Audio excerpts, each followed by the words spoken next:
RRI mempersembahkan Kita Indonesia.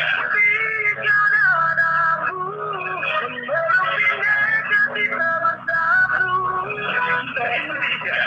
Indonesia sesungguhnya. Indonesia first. Selamat pagi, Assalamualaikum warahmatullahi wabarakatuh. Pendengar kita ada di Mutiara Pagi RRI Bogor, sekaligus juga akan membahas mengenai topik-topik yang berkaitan dengan kita Indonesia. Mengutamakan toleransi antar umat beragama. Semoga memang ini menjadi sebuah kajian yang membawa banyak manfaat dan juga pesan kebaikan untuk semua. Karena toleransi ini bukan hanya sekedar kata yang indah untuk diucapkan, tapi harus diwujudkan dalam sikap sehari-hari. Dan seperti apa dalam pandangan Islam, kita akan langsung sapa untuk narasumber yang akan menyampaikan pemaparannya. Dan nanti juga Anda bisa bergabung di 08115 kali 4200 untuk WhatsApp kami, atau juga di live chat RRI Digital. Selamat pagi, Assalamualaikum. Ustadz ataupun Kiai Haji Mahfud Hidayat sudah bergabung di ujung telepon. Selamat pagi, assalamualaikum Pak Ustadz. Waalaikumsalam warahmatullahi wabarakatuh. Baik, sudah kembali di hari Senin, tandanya harus semangat untuk beraktivitas. Namun, memang sebelum kita disibukkan dengan berbagai tugas-tugas, kita dengarkan dulu kajian pagi yang mudah-mudahan membawa banyak keberkahan untuk kita dan juga tentunya bisa diamalkan dalam setiap perbuatan. Mangga Pak Ustadz untuk menyampaikan pemaparannya mengutamakan toleransi antar umat beragama dan nanti kita buka sesi interaktif. Mangga.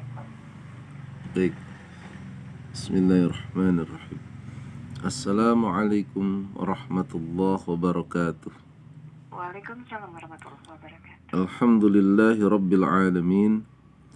Wassalatu wassalamu ala ashrafil mursalin Sayyidina wa maulana Muhammad wa ala alihi wa sahbihi ajma'in. La hawla wa la quwwata illa billahil aliyyil azim, amma ba'du. Allahumma faqihna fid din wa 'allimna ta'wil. Kaum muslimin muslimat, para pendengar Mutiara Pagi RRI Pro 1 Bogor yang dimuliakan Allah Subhanahu wa taala. Kita tentunya sebagai umat Islam yang kita contoh adalah baginda Rasulullah sallallahu alaihi wasallam. Beliau adalah sosok yang dalam Al-Quran disebutkan laqad kana lakum fi rasulillahi uswatun hasanah. Sungguh dalam diri Rasulullah terdapat suri tauladan bagi kamu sekalian. Nah,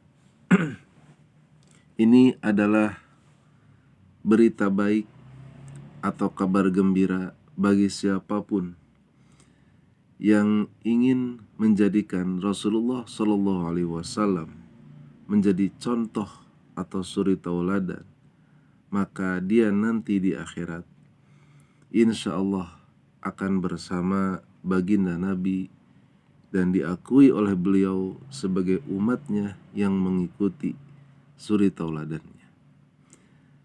Nah, di antara teladan yang beliau contohkan dalam hidupnya adalah sikap toleransinya beliau sebagai pemimpin agama sekaligus sebagai pemimpin negara terhadap orang-orang yang berbeda dalam hal keyakinan. Kita sebut di situ ada kaum Yahudi, ada kaum Nasrani yang hidup berdampingan dengan beliau di Madinah. Namun sikap-sikap yang beliau tunjukkan berupa kebaikan-kebaikan ini bukan berarti atas inisiatif beliau, namun ini adalah berdasarkan wahyu dari Allah Subhanahu wa taala yang oleh Allah hal ini adalah sebagai bimbingan kepada nabinya sekaligus sebagai umat Islam secara umum. Hadirin rahimakumullah. Di dalam Al-Quran surah Al-Mumtahanah ayat 8 dan 9 Allah berfirman, A'udzu billahi minasyaitonir rajim. Bismillahirrahmanirrahim. La yanhaakumullahu 'anil ladzina lam yuqatilukum fid din wa lam yukhrijukum min diyarikum an tabarruhum wa tuqsitu ilaihim. Innallaha yuhibbul muqsitin. Innama yanhaakumullahu 'anil ladzina qataluukum fid din wa akhrajuukum min diyarikum wa dhaharu 'ala ikhrajikum an tawallawhum wa may yatawallahum fa ulaika humudz zalimun. Shadaqallahul azim. Di surat Al-Mumtahanah ayat 8 dan 9 ini menjadi bukti bahwa Allah Subhanahu wa Ta'ala sangat menganjurkan sikap toleransi, tolong menolong, hidup yang harmonis dan dinamis di antara manusia tanpa memandang agama, bahasa, dan ras mereka. Kalau kita terjemahkan berdasarkan terjemahan Kementerian Agama, ayat tersebut artinya adalah Allah tidak melarang kamu untuk berbuat baik dan berlaku adil terhadap orang-orang yang tidak memerangimu dalam urusan agama, dan tidak pula mengusirmu dari negerimu. Sesungguhnya Allah menyukai orang-orang yang berlaku adil. Allah hanya melarang kamu menjadikan mereka sebagai kawanmu, yaitu orang-orang yang memerangimu dalam urusan agama dan mengusirmu dari kampung halamanmu, serta membantu orang lain untuk mengusirmu. Barang siapa yang menjadikan mereka sebagai kawan, maka mereka itulah orang-orang yang zalim. Ma'asyiral muslimin wa zumratal mu'minin, hafizakumullah. Nah, ayat ini sekaligus menjadi dasar bagi kita dalam berpijak. Toleransi ini tentunya toleransi dalam hal hubungan sosial. Jangan sampai hanya karena berbeda agama kita tidak berbuat adil kepadanya. Jangan sampai karena beda ras, beda pangkat, dan beda keyakinan itu menjadikan kita tidak mau menolong, tidak mau membantu atas kesulitan mereka. Nah, bagaimana sebaliknya? Atau bagaimana ketika dalam sejarah Islam Rasulullah SAW pernah memerangi Nasrani dan Yahudi? Itu dikarenakan dalam satu kasus bukan karena beda keyakinan, tapi peperangan itu terjadi disebabkan mereka berkomplot dengan musuh-musuh Islam, dengan musuh-musuh Madinah, ingin memerangi warga Madinah, khususnya ingin memerangi umat Islam, sehingga kita pun sebagai umat Islam saat mereka menzalimi, saat mereka ingin memerangi atau bahkan sudah menabuh genderang perang, maka peperangan itu semata-mata hanya untuk membela diri sekaligus untuk memberantas kezaliman. Tapi sebaliknya, jika mereka hidup berdampingan dengan kita, tidak memerangi kita, tidak juga menzalimi kita, ya, bahkan mereka ingin baik dengan kita, saling berbagi, saling menyapa, dan santun, maka tidak ada alasan bagi kita untuk membenci mereka. Saat kita membencinya, itu berarti kita sudah menyalahi apa yang sudah diperintahkan, apa yang sudah dibimbing oleh baginda Rasulullah SAW. Dalam sebuah hadis, Rasulullah menyampaikan, ini riwayat Imam Bukhari dalam sahihnya, man qatala mu'ahadan lam yarih raihatal jannah wa inna rihaha tujadu min masirati arba'ina aman. Siapa yang membunuh non-muslim yang terikat perjanjian dengan umat Islam. Artinya non-muslim ini dia mau berbuat damai. Non-muslim ini adalah bagian apalagi dari bangsa kita yang itu sama-sama memiliki hak dan kewajiban sebagai warga negara sama dengan kita. Kita membunuhnya, maka lam yarih raihatal jannah, ya, maka ia tidak akan mencium keharuman surga. Na'udzubillahi min dzalik. Sesungguhnya keharuman surga itu bisa dicium dari jarak 40 tahun perjalanan di dunia. Ya. Hadis ini menunjukkan betapa mahalnya ya surga itu bagi mereka yang sangat benci terhadap non-muslim, bahkan membolehkan untuk membunuhnya, maka diharamkan surga atasnya. Na'udzubillahi min dzalik. Hadirin para pendengar yang dimuliakan Allah Subhanahu wa taala. Dengan demikian maka kita khususnya di Indonesia dan umumnya sebagai umat Islam, tentu kita tidak ingin ya umat Islam ini dengan jumlah yang mayoritas di Indonesia khususnya itu memberikan contoh yang tidak baik kepada saudara kita yang non-muslim. Karenanya tidak boleh kita menghina mereka, apalagi terkait dengan sesembahan mereka. Misalnya mereka menyembah berhala, kita hancurkan berhalanya. Kemudian kita sampaikan di forum-forum tentang kejelekan yang mereka sembah. Ya, di hadapan mereka kita caci maki sesembahan mereka. Itu tidak diperkenankan. Kenapa? Karena dalam surat Al-An'am ayat 108 Allah melarangnya. A'udzubillahi minasyaitonirrajim. Bismillahirrahmanirrahim. Wala tasubbul ladzina yad'una min dunillah fayasubbullaha adwan bighairi ilmin. Kadzalika rabbana likulli ummatin amalahu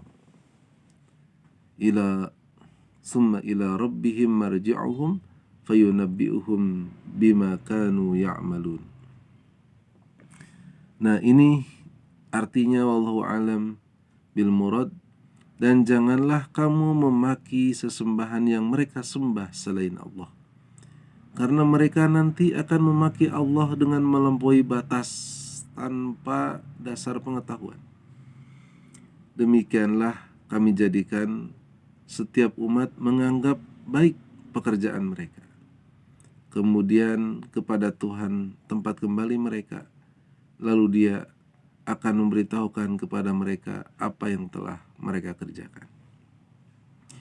Nah, ayat ini menurut para ulama tafsir, di antaranya di situ ada Dr. Muhammad At-Tantawi sebagai tafsir atau mufassir yang kontemporer.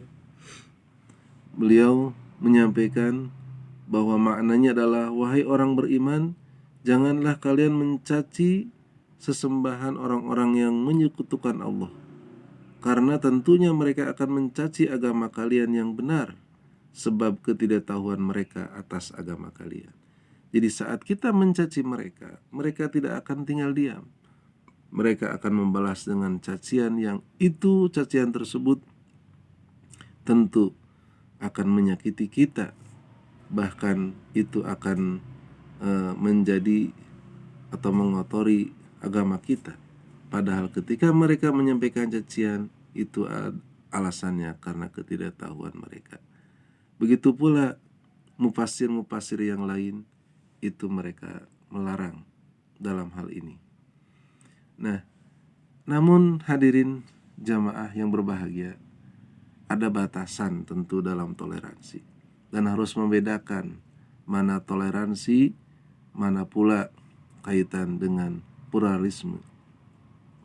Kalau kita menyamakan semua agama adalah sama di hadapan Allah, ya, atau menjadikan agama itu hanya sebatas ya keyakinan yang dijamin semuanya benar, ya, sehingga kita bebas untuk melakukan apa saja karena semuanya benar. Misalnya hari ini beragama Islam, besok beragama Kristen, besoknya lagi beragama Hindu dan seterusnya, ya. Nah, maka hal ini bukan toleransi, bukan sikap toleransi. Bisa jadi ini adalah bentuk penodaan terhadap kesucian agama.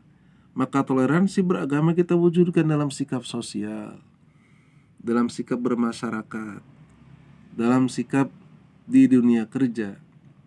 Tapi kalau sudah menyangkut dalam hal ibadah, maka kita harus memiliki keyakinan, ya, dan keyakinan yang kita miliki itu insya Allah tidak mengakibatkan menyakiti orang lain, sebab orang lain pun memiliki keyakinan. Dan inilah toleransi, adalah saling menghormati perbedaan dalam hal keyakinan, lakum dinukum waliyadin. Namun dalam hal sosial kita beribadah sesuai, atau dalam hal sosial kita bermasyarakat dan bergaul dengan adil tanpa melihat dan memandang perbedaan agama. Wallahu a'lam bishawab. Terima kasih. Ya. Baik, terima kasih Pak Ustadz untuk pemaparannya di Mutiara Pagi untuk edisi kali ini, dan saatnya untuk membuka sesi interaktif. Tapi sebelum kita masuk sesi interaktif, kita dengarkan beberapa pesan berikut ini. Selamat pagi Bunda. Kesayangan Bunda udah pulang. Gimana hari pertama di sekolah? Senang Bunda, tapi teman-teman tuh. Kenapa? Ada yang marahin anak Bunda? Bukan begitu Bunda. Kenapa ada yang warna kulitnya lain dan rambutnya beda? Oh begitu. Terus apa lagi? Waktu berdoa, caranya macam-macam. Kenapa begitu Bunda? Sayang, Tuhan menciptakan semua orang berbeda. Setiap kita unik, agama dan kepercayaan juga beda. Karena itu, cara beribadah juga beda. Tapi, kita semua ciptaan Tuhan. Perbedaan itu anugerah Tuhan. Oh, begitu ya Bunda. Ajarkan dan bina sikap toleransi sejak dini, agar anak bertumbuh dalam sifat dan perilaku menghargai perbedaan. Dengan toleransi, hidup lebih indah.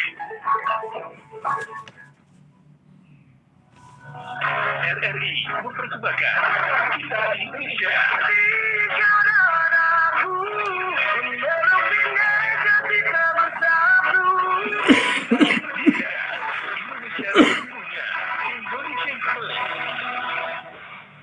Ya, dengan toleransi hidup itu akan jauh lebih indah. Dan kajian ini juga sedang kita bahas di Mutiara Pagi untuk edisi hari ini, pendengar, di hari Senin 11 Agustus 2025.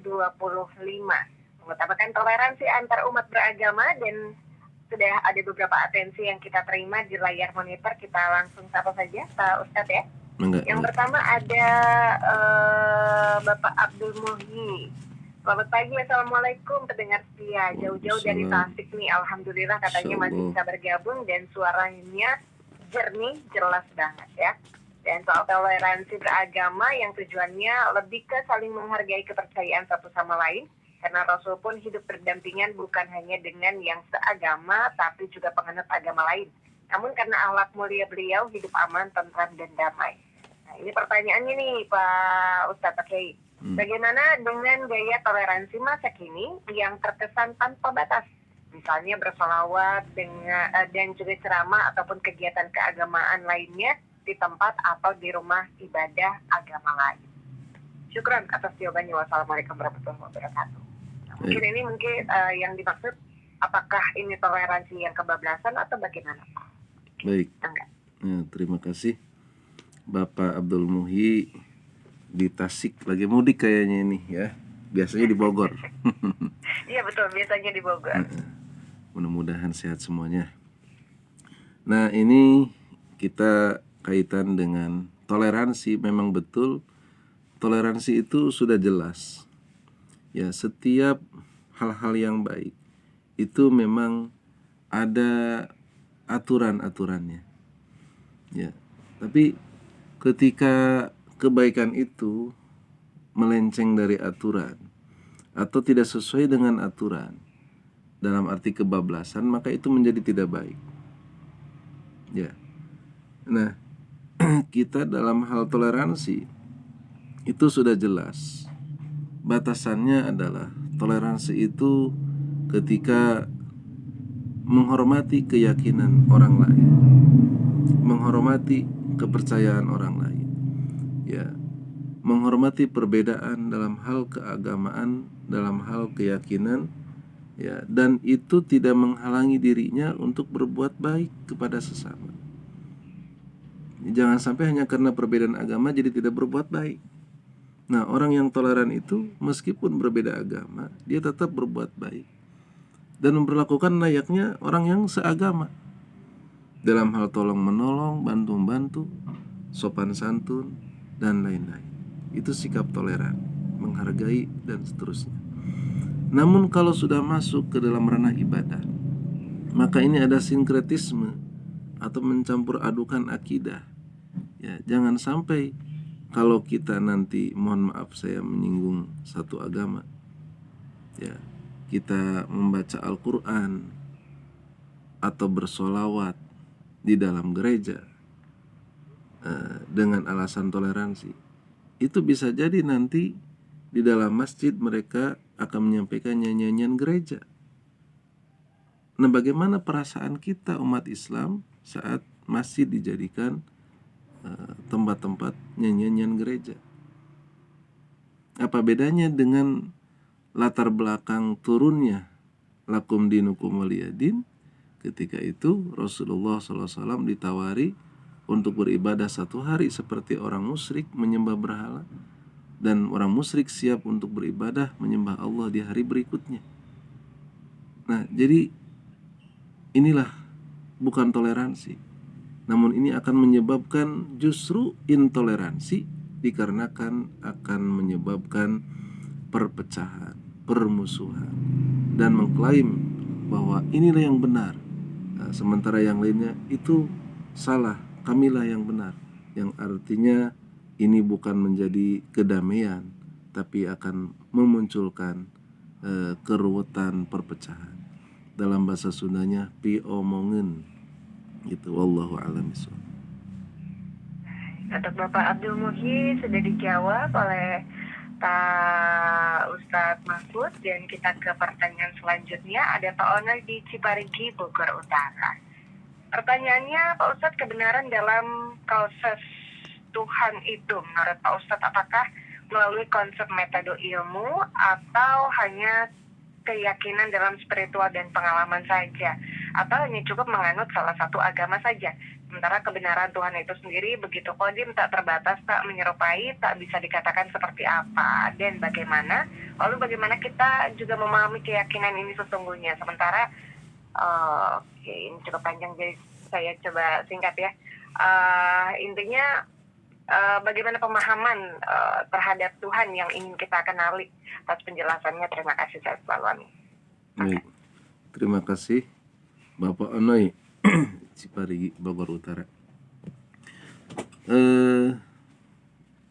Betul bahwa kita dalam beragama itu harus mengetahui siapa yang kita yakini, siapa yang kita sembah.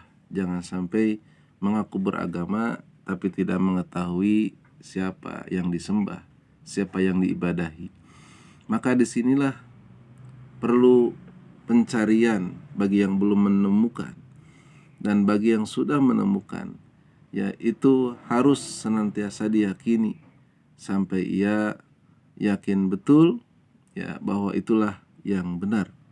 Kebenaran itu mutlak ya, dan hakiki, tidak absurd, tidak sampai samar. Jangan sampai kita meyakini suatu kebenaran, kita masih meragukan dengan kebenaran itu. Jangan sampai kita meyakini agama kita. Jangan sampai saat kita meyakini agama kita yang benar, itu dalam hati kita agama lain juga sama-sama benar. Itu namanya meragukan kebenaran yang kita yakini.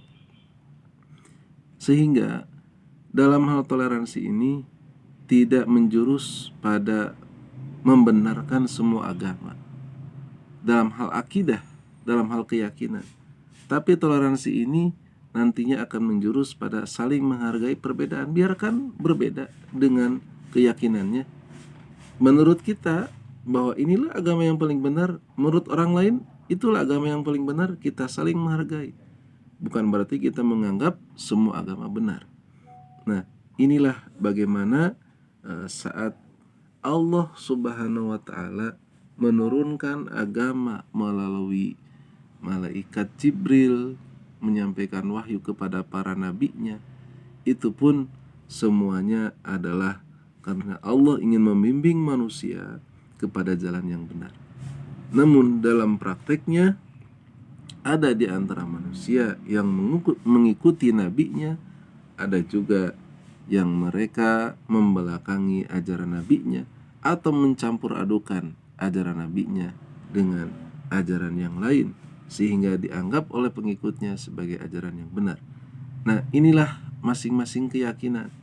Ya, silahkan kita hargai perbedaan-perbedaan ini.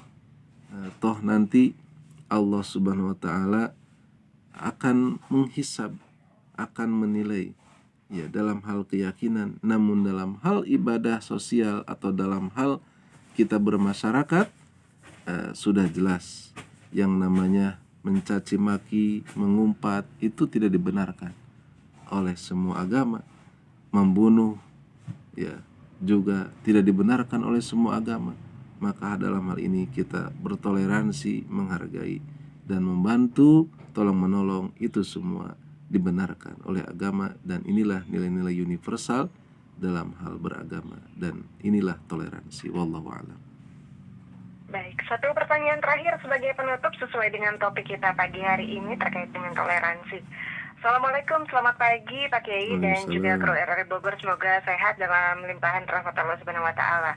Pertanyaannya, di tengah maraknya polemik Ba'alawi dengan PWI, banyak masyarakat yang terprovokasi dengan hal tersebut. Bagaimana sebaiknya kita bersikap mohon pencerahannya dari Bapak Andi Supriyadi di Kemang, Bogor.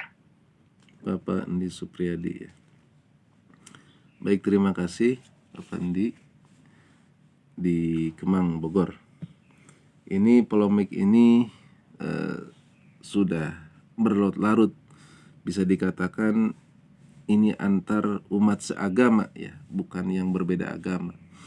Bahkan kita merasa miris dalam hal ini, masih berlarut sampai sekarang. Tentunya sikap kita harus jelas dalam hal ini. Pertama, kita upayakan untuk adanya rekonsiliasi atau adanya islah, perdamaian di antara keduanya. Ya, jangan sampai saling mengklaim kebenaran tanpa menunjukkan pembuktian. Ya, kalau itu dilakukan untuk mencari kebenaran, ya di negara kita adalah negara hukum, disampaikan secara prosedur. Namun di atas itu adalah saling memaafkan.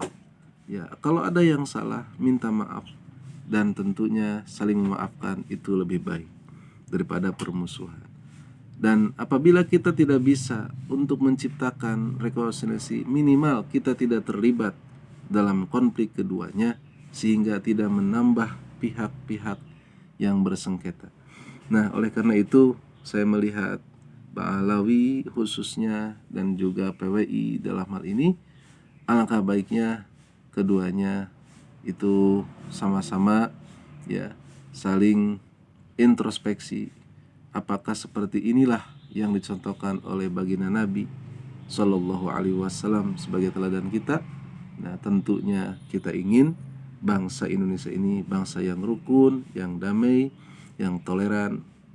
Dan apabila ada permasalahan, apalagi terkait dengan masalah-masalah yang krusial, itu kita sudah ada jalur hukum yang sebagai bangsa yang taat hukum, maka alangkah baiknya itu dibuktikan secara hukum di meja pengadilan. Mudah-mudahan semuanya menjadi maslahat, dan kita sangat rindu bangsa Indonesia yang 80 tahun merdeka sebentar lagi ini diperingati. Itu semuanya rukun, damai, dan toleran. Wallahu a'lam bishawab. Wassalamualaikum warahmatullahi wabarakatuh. Waalaikumsalam warahmatullahi wabarakatuh. Pendengar, sudah disampaikan kajian Mutiara Pagi untuk edisi hari ini dengan topik yaitu mengutamakan toleransi antar umat beragama. Dan tentu kita tahu bahwa Indonesia menjadi rumah bagi beragam agama dan kepercayaan, maka perbedaan keyakinan pun tidak boleh menjadi alasan untuk memecah belah, justru menjadi sebuah kekayaan yang membuat kita saling belajar, saling melengkapi, dan saling menghargai. Kami akhiri kajian Mutiara Pagi untuk edisi kali ini. Terima kasih untuk yang sudah bergabung sesuai dengan topik pembahasan untuk hari ini, dan ketemu lagi di edisi lainnya. Wassalamualaikum warahmatullahi wabarakatuh. Waalaikumsalam. RRI